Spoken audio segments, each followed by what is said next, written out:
Over the last month, I've had tons of people asking me how I've been getting shots like this with the 2026 Sea-Doo 325. And honestly, the crazy part is most of these shots are almost completely automatic using the DJI Mini 5 Pro. Now, I'm gonna be honest with you guys. When I first bought this drone, I was honestly nervous to even fly it over the water. This thing is expensive, it's definitely not a toy, and there's a pretty big learning curve at first. The first couple times flying over the lake, my hands were sweating the entire time because all I could think about was crashing this thing into the water. But once I figured out the QuickShots and active tracking, it completely changed my videos.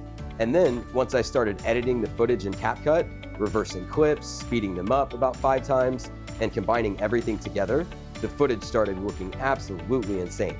So in this video, I'm gonna show you my top 5 favorite DJI Mini 5 Pro drone shots for the 2026 Sea-Doo 325, and how I'm able to film all of this completely by myself. Before we jump into the drone shots, I want to quickly explain the 3 main cameras I currently use for my YouTube videos.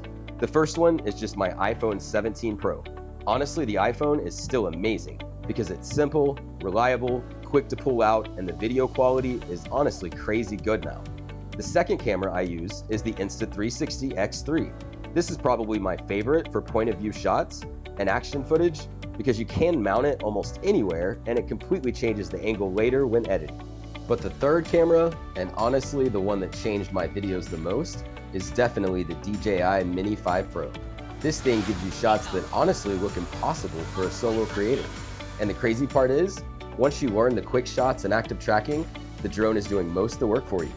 And by the way, if you guys are interested in this exact drone, there's a link in the description for the same DJI Mini 5 Pro setup that I bought.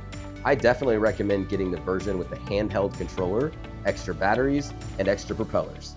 You can technically buy a cheaper version that connects to your phone instead, but honestly, I would not recommend it. All right, starting off with my absolute favorite shot, the Asteroid Quick Shot. This is honestly the shot that made me realize this drone was actually worth the money. The first time I used this mode and watched the footage back, I was blown away. Now, what's actually happening during this shot is pretty crazy. The drone flies way up into the sky above you and captures a massive panoramic series of images automatically from different angles, 25 to 30 different images. Then combines all those images together to create that tiny planet or asteroid effect where everything wraps around you. And honestly, the finished result looks absolutely insane over water.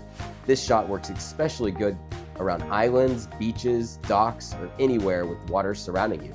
And then after I export the footage, I usually bring it into CapCut, where I reverse certain parts of the shot or speed sections up around 5 times to make the movement feel faster and more dramatic. A lot of the crazy edits you guys see are honestly just simple CapCut speed adjustments combined with the drone footage. And honestly, this is probably the shot that gets the most reactions whenever I post it online. It just looks completely different from normal drone footage. Next up is the rocket shot. This one is perfect if you want to make the scenery and location look huge. The drone basically pulls straight up into the sky and reveals the entire area around you. This shot looks especially good during sunset or when the water is really calm. And it's honestly one of the easiest quick shots to use. Now let me show you what this actually looks like from the controller screen, because this is way easier than most people think. All you do is switch from normal mode over to quick shots, then pick the shot you want to use. In this case, I'm selecting rocket. Then you literally just drag your finger around the person, boat, or object you want the drone to track. Hit start, and the drone does almost everything automatically for you. It handles the movement, camera angle, and tracking completely on its own while recording the shot. Then, once you bring the footage into CapCut and add music, speed ramps, and transitions, it turns into a super cinematic shot that looks like it took away more skill than it actually did. The next one is active tracking. And honestly, this is probably the most useful feature on the entire drone for solo creators. This is where the DJI Mini 5 Pro completely changed my videos. Being able to drive the Sea-Doo while the drone follows you automatically honestly feels crazy the first time you do it. This is the first time I felt like I was getting professional looking footage completely by myself. Now obviously, you still need to pay attention to your surroundings and make smart decisions, but the tracking on this thing is honestly impressive, especially over open water. And then once I bring the clips into CapCut, I'll sometimes speed the tracking shots up slightly or reverse them for transitions between scenes.